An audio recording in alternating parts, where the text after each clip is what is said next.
Nous sommes avec Fernand Lopez. Alors, est-ce que je commence à présenter Fernand Lopez? Ça va être difficile, hein. On peut dire. C'est inutile. Ouais, c'est inutile, hein. C'est tellement... il a une casquette, là, mais en fait, on pourrait lui en rajouter plusieurs. On va dire un acteur du MMA hyper actif. Ça peut passer, ça. C'est pas mal comme définition.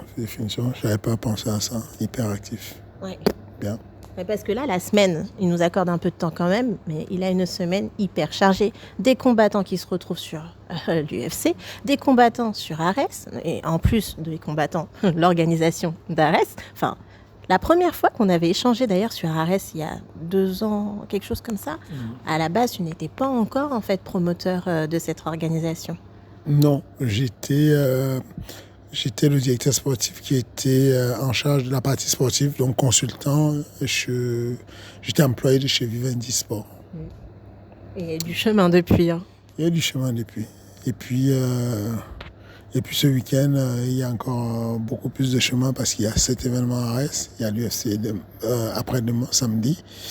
Mais il y a quelque chose qui se joue en coulisses, c'est le démarrage de la première formation CCMMA. Oui. Ce diplôme-là, qui est le diplôme qui permet d'être coach sur des grosses organisations comme ARES, comme l'UFC, mais aussi un entraîneur qui peut enseigner contre rémunération. C'est un diplôme organisé par Fight Management College, FMC. Et donc, je travaille dessus avec Benjamin Savati et surtout François Laurent, Médéric Chapiteau, sur l'ingénierie de formation pour cette formation-là. Donc, ça fait pas mal de choses qui démarrent sur le même week-end et c'est pour ça que je parle d'une semaine festive. C'est-à-dire que quel que soit ce qui va se passer, quels que soient les résultats au-delà de tout ça, je pense que c'est une fête ce qui va se passer. Je pense que c'est un bon moment à fêter où il y a une tonne de fighters français chez eux sur des règles unifiées des MMA avec la plus grosse organisation au monde. Ça doit être une fête. Effectivement. En plus, l'arrêt suite ne devait pas avoir lieu en septembre. Donc ça a été avancé suite à la date en fait de l'UFC Paris. Et finalement, ça nous offre vraiment une visibilité incroyable sur le MMA. Hein. Tout le monde en parle. Absolument. Absolument. On a Arrêt, c'était prévu pour octobre. On a déplacé, enfin, sous la demande de l'UFC, on a déplacé Arès d'octobre pour le ramener en septembre, juste la veille, histoire de créer ce que nos collègues de l'UFC ont appelé le fan experience, MMA fan experience, sur ce week-end-là où les gens arrivent, découvrent la ville de Paris, ils viennent de la province, de l'étranger, de l'Europe. Ensuite, ils découvrent la pesée d'Arès. Ensuite, le lendemain, ils ont la pesée de l'UFC. Ils ont la presse-conférence. Ils ont l'événement Arès dans la soirée. Ensuite, le lendemain, ils vont bruncher quelque part sur Paris. Et puis, ils ont au clou du spectacle l'événement de l'UFC en apothéose. Et donc, on a combiné ces deux choses-là et si vous regardez tout à l'heure sur les réseaux sociaux de l'UFC Fight Pass, de l'UFC, vous verrez qu'il y a un push de la part de l'UFC qui continue encore à encourager les gens à prendre les dernières places qui restent sur Arès. Et ça fait qu'on a combiné un truc ensemble. On n'a pas la même puissance que l'UFC qui a vendu 20 000 places en 8 minutes. Nous, on se bat encore pour faire... on a encore quelques places à vendre pour combler la capacité de 3600 places du Dôme de Paris. Mais nous sommes là tous les mois. Tous les mois, on va vous proposer quelque chose. On va proposer un événement des MMA à Paris tous les mois pendant longtemps encore. C'est génial. Et comme quoi, hein, finalement, il y a une communauté pour ça. Donc, ça va finir par devenir un rendez-vous régulier. Voilà.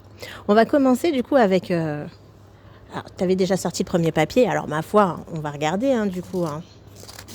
Le 14. C'est une interview où on pioche les questions. The Rock ou Jackie Chan? Ça va, elle est cool la question. Moi, je connais la réponse. Et c'est quoi la question? The Rock.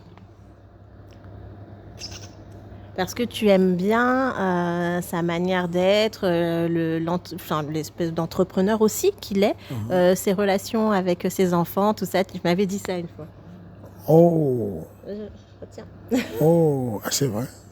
Il m'impressionne beaucoup. Il a fait quelque chose c'est un grand entrepreneur. J'en parlais hier à Benjamin, à 23h MMA Factory. Et je lui faisais voir une vidéo de Project The Rock. Project Rock ou Project Rock, je ne sais plus s'ils mettent le The au début ou pas. Mais en tout cas, il a fait une collaboration avec l'UFC. Il a sorti des sandales, des chaussures, des t-shirts. Et du coup, la manière dont il fait la promotion de ce merch-là est impressionnant. Il a débauché un génie des interviews, un peu comme tu fais là. Tu as une espèce d'interview assez décalée qui... si on est en pleine Fight Week, c'est compliqué, on a les mêmes questions. Alors, comment tu t'es préparé? Qu'est-ce que tu vas faire à ton adversaire? Bon. Et tu as trouvé une solution pour qu'on ait ce truc un peu ludique où on pioche dans un panier, on a une question, et puis ce sont une question un peu décalée. Et donc, ce monsieur-là, qui bosse avec The Rock, il reçoit les fighters de l'UFC qui se retrouvent plongés dans un tunnel et ne se rendent même pas compte à quel moment ils ont vendu la chaussure ou ils ont fait la pub de la chaussure. Parce qu'ils posent des questions tellement décalées de c'est quoi ta vie, tes émotions, machin. Je me rappelle qu'à un moment donné, Nassoudine, on lui a posé une question, il a bugué, il a dit mais non, chez nous on ne parle pas des émotions comme ça. Tu vois. Et donc, la question d'après, il n'a même pas vu glisser quand on lui a demandé mais je vois que tu portes une chaussure là, machin. Tu la trouves comment? Il a dit, oh putain, elle est trop confortable, elle est bien, je me sens bien dedans. Et boum. Et il a cette manière-là de subtilement parler de tout. Et donc voilà, je trouve que pour avoir ce mec-là qui fait de belles interviews, il a fallu que l'équipe qui bosse pour The Rock puisse faire du bon recrutement, tombe sur lui. Et c'est ça l'entrepreneur, c'est de savoir déléguer, aller trouver ça. Et du coup, j'aime bien le personnage. Nous aussi, on a glissé en fait un produit, McDo. Voilà. Je te laisse piocher. Merci. Ah, numéro 3. Dernier son que tu as écouté.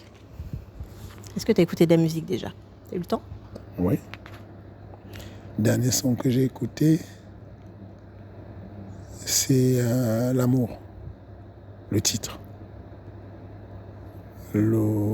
Interprété par Koffi Olomide en featuring avec Charlotte Dipanda. Ah, il a sorti Koffi. Non, j'adore Koffi. Il m'apprend Lingala. Ok, très très bon choix. Ok. Ah, mais je vais voir sa playlist. Je vais demander parce que je veux savoir ce qu'il écoute. Ma playlist elle va dans tous les sens par contre. Il y a de tout. C'est éclectique. Oui, ça va, du rock, Marilyn Manson aussi ou pas? Possible. C'est vrai? Ouais, c'est vrai. Koffi, j'ai trouvé ce son-là. Je te fais écouter un bout, tu vois. C'est fit.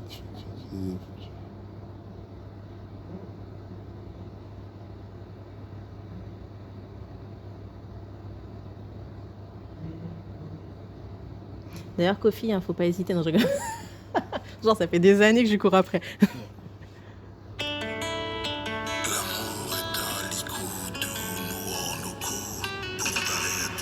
C'est un Z. On l'a perdu. Ouais, j'ai déjà entendu ce son.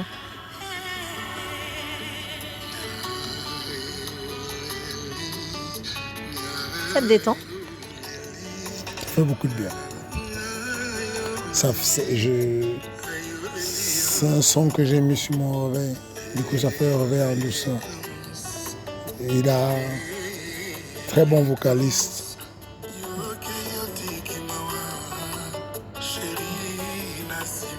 Comme quoi, on découvre des choses. Hein. Finalement, les interviews décalées, je vais en faire plus souvent. Oui, parce qu'on est dans ce monde de brutes-là et on oublie les vraies choses de la vie, cette douceur-là. Ça, voilà. Sophie, hein, si tu vois cette vidéo, hein, n'hésite pas, il faut qu'on vienne. Faut venir à Arès. Faut venir. C'est ça. Il ne sera pas là demain, mais la dernière fois, il était... comment il s'appelle celui qui était au quartier latin avant avec Fali Poupa était Il est venu à Arès. J'ai même pas vu. Bah, mais j'ai pas droit au coin VIP, moi. C'est pour ça aussi. Même Charlotte Dupanda était là la dernière fois. Je crois qu'elle sera là demain, Charlotte. Ouais,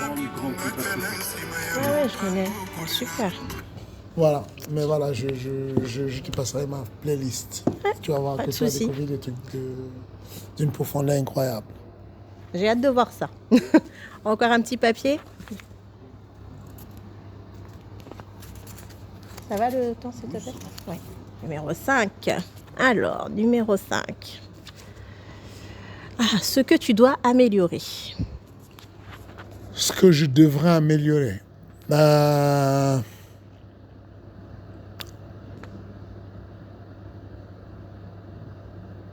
Trouver un peu plus de temps pour ma famille. Ouais, je manque de temps.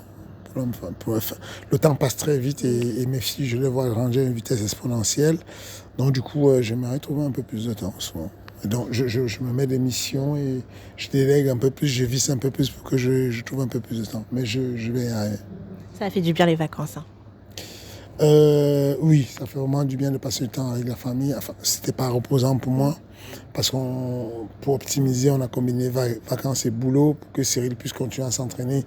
Il est venu en vacances avec moi, donc un peu d'entraînement, un peu de sortie, un peu de famille, beaucoup d'ordinateurs et de téléphones quand tout le monde dort, parce qu'en gros, dans la journée, tu donnes du temps à la famille. Quand tout le monde dort, tu rattrapes ce que tu as perdu sur le téléphone et l'ordinateur. Finalement, tu te couches à 5 heures du matin, sauf que à 9h, 8h39, les gosses sautent sur toi et c'est reparti pour une nouvelle journée. Donc, c'est pas vraiment ce que j'appelle vacances reposantes pour les parents. Mais en tout cas, on a passé de très bons moments et on a chacun profité de sa famille. Ok. Un petit papier encore. Délo, tu m'as pas dit le temps. C'est bon. Yes, merci. Alors... Numéro 6. Ah, je sais que c'est une question difficile. Le dernier texto. Regardez dans les... C'est quoi le dernier texto? Vérifiez avant. Hein. On va lui laisser un joker quand même. Hein. Ou pas? Je sais pas encore. Le dernier texto, c'est un texto de boulot. Ah ouais. C'est le groupe Management Factory. Dans le groupe, il y a plein de managers. Et donc, du coup, dans le groupe, on était en train de valider quelque chose. C'est Jonathan qui... Non, c'est Benjamin qui demande si on peut valider Nicolas comme accompagnant sur une organisation. Et derrière ça, il y a Jonathan qui dit, je ne suis pas sûr qu'il ait le BF2. Derrière ça, il y a Benjamin. Bon, voilà. Ouais. Et voilà. Le boulot. Ouais. C'est le boulot. Texto boulot. Il n'y a rien de croustillant comme tu aurais cru. Ouais, c'est dommage. Hein. Ouais. C'est dommage. Ouais. On a essayé. Hein. Un dernier petit papier et puis après, on le laisse tranquille parce qu'il a beaucoup de choses à faire. Merci. J'ai l'impression. Numéro 13, il est sorti, mais pour presque tout le monde. C'est incroyable. Alors, Accor Arena ou Madison Square Garden? Accor Arena. Ici. Pour Arès? Pour Arès, pour le fait que ce soit ici où on est, où on vit, sur l'écosystème du MMA français, c'est bien d'avoir un événement sur à l'Accor Arena. Maintenant, je ne souhaite pas tout de suite que Arès aille à l'Accor Arena parce que c'est une grosse capacité, il y a 20 000 places. Voilà quoi, on va déjà aller sur des salles, on va déjà faire des sold-out dans des salles de 6 000 places, 5 000 places, et ensuite on va pour la suite. Là, pour le moment, il ne faut pas être pressé, il ne faut pas gaspiller des sous, on n'en a pas une tonne. Donc, voilà. Je préfère, non, enfin, globalement, le Madison Square Garden, c'est historique. C'est comme ça, c'est un monument. Cependant, concrètement, tu me poses la question. Non, je pense que dans le contexte de tout ce qu'on fait là, Accor Arena. Ok. Bon, je vais parler d'une petite chose. On en a parlé avec Alioune tout à l'heure. J'ai assisté à un moment que moi j'ai kiffé. Bien entendu, je n'ai rien filmé. Hein. Moi, je suis comme ça. C'était important pour toi d'échanger avec lui? Oui, c'était important de... Moi, j'aime dire les choses. Je préfère que les choses soient dites. Je suis quelqu'un de taciturne et j'ai beaucoup souffert des non-dits et des miscommunications. Et aujourd'hui, dès que j'ai l'opportunité d'éclaircir quelque chose, je l'éclaircis immédiatement, rapidement. Et puis, à Lyon, c'est facile. À Lyon, j'ai pas cessé de le clamer haut et fort que je l'appréciais beaucoup et que c'est fou qu'on se laisse embobiner par des idées conspirationnistes ou en mode non, il y a un tel, il te veut du mal, il a dit ceci, il y a un tel, il a fait ça, mais tu n'es pas malin, c'est parce qu'il te veut ceci. Au final, quand tu te retrouves, excuse-moi du terme, dans la merde et que c'est compliqué, ces gens-là ne sont pas là pour t'aider. Tu es tout seul, tu es en galère et tu te retrouves. Voilà. Et au final, moi, je suis content de l'avoir, de lui donner l'opportunité de pouvoir combattre et lui de me donner l'opportunité d'avoir un excellent athlète sur mon organisation parce que je pense qu'Alioune est un très bon combattant. Je pense qu'il fait partie des top 3 meilleurs combattants featherweight en France et je pense qu'il pourrait aller à l'UFC s'il alignait 2-3 combats. Je pense vraiment qu'il a...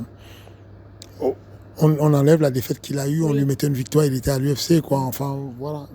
Donc j'ai vraiment je ne le connais pas du tout. Oui, c'est ce qui est bizarre. Je pensais que c'était la première fois que je le rencontrais. Je lui ai dit ça tout à l'heure. Je lui ai dit, c'est la première fois qu'on se voit. Il m'a dit, non, c'était déjà vu sur une autre compétition, mais peut-être tu ne te rappelles pas.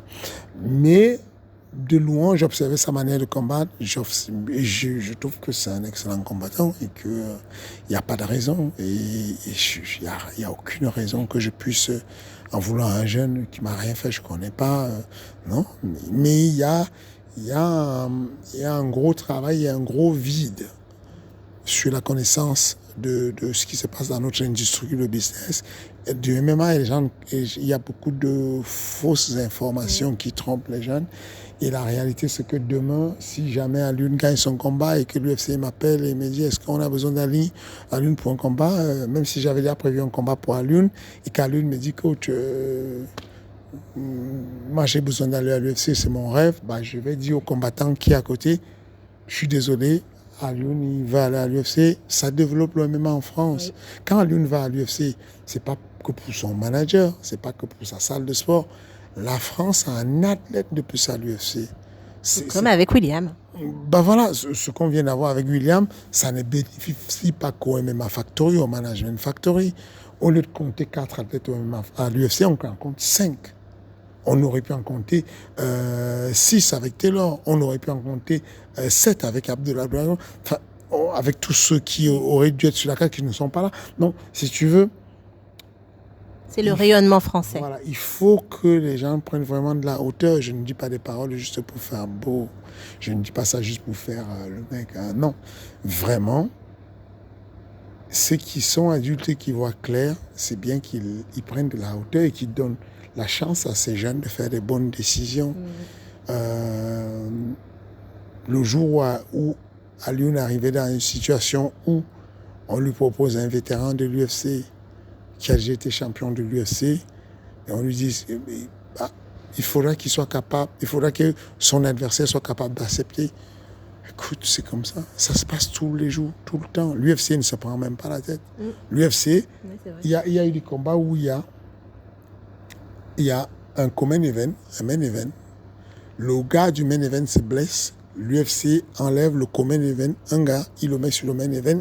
et l'autre gars, il le sort de la carte parce que il y a des causes qui sont compréhensibles et il faut juste qu'on explique aux gars à partir du moment où il y a quelque chose de compensatoire. Et ça se négocie, ça se discute. Tu vois ce que je veux dire? C'est William Gomis sort, il va à l'UFC. Bon, si tu n'as pas d'adversaire, c'est normal qu'on te dise, écoute, Alioune, tu avais un adversaire, William, il ne combat pas, écoute, voilà un billet, on est correct, tu vois. Moi, il n'y aurait pas eu le combat de Tona Kroll contre William, c'est ce que j'aurais fait. Mais là, on a un banger fight, c'est encore un combat qui sera assez relevé parce que... ça va être très très intéressant. Voilà. Ouh là là. Donc voilà, je suis content d'avoir rencontré un jeune qui est plutôt posé. Genre, les réseaux sociaux, quand ça communique, c'est énervé, c'est street, quoi, comme il disait, lui, tout le temps. Mais là, tu vois un mec réfléchi, posé, gentil, correct. Et voilà, faut pas perdre l'espoir en l'humain. Il y a encore de l'humanité, il y a certains qui ont encore ce côté, moi j'aime bien. Ben oui, il faut faut prendre on va dire voilà, faut avoir le parti pris du sport en priorité. Voilà, c'est le sport en priorité. On est là pour accompagner des futurs champions, je l'espère.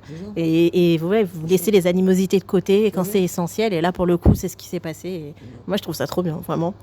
J'ai apprécié, je suis très contente parce que ça me faisait un peu de la peine, en fait, au départ, pour Alioune. Je me disais, mais il va louper une opportunité aussi. Et finalement, voilà, tout est bien, qui finit bien, on va dire. Oui, c'est tellement rien. Ouais. C'est tellement rien. Ouais. C'est qu'il y a moi, j'ai des gens qui me disent, oui, comment ça se fait, Karl et toi, il a dit ceci, pourquoi? Mais non, c'est tellement rien. Et Karl est le prochain, main event au mois de décembre avec Michael Lebout. Mais ça, ce truc-là, quand je l'ai vu, j'ai dit non, ils l'ont fait. C'est ça le but. N'oubliez pas de prendre vos places. Parce que ce fight-là, moi je vous invite, et en plus, je dis ça, mais il y a aussi Ayoub, Lapillus Ayoub. Non, mais et vraiment, là, vous avez le don pour nous faire des mini-events de qualité. Hein. On essaye et on ne pourrait pas s'il n'y avait pas ces acteurs. Donc, si moi, je boycotte un gars comme Alioune, ou Karl, ou machin, je me tire une balle dans le pied. On ne développe pas le sport comme ça avec des petits embrouilles, des petits clivages, ça sert à rien. C'est pas important, ça sert à rien.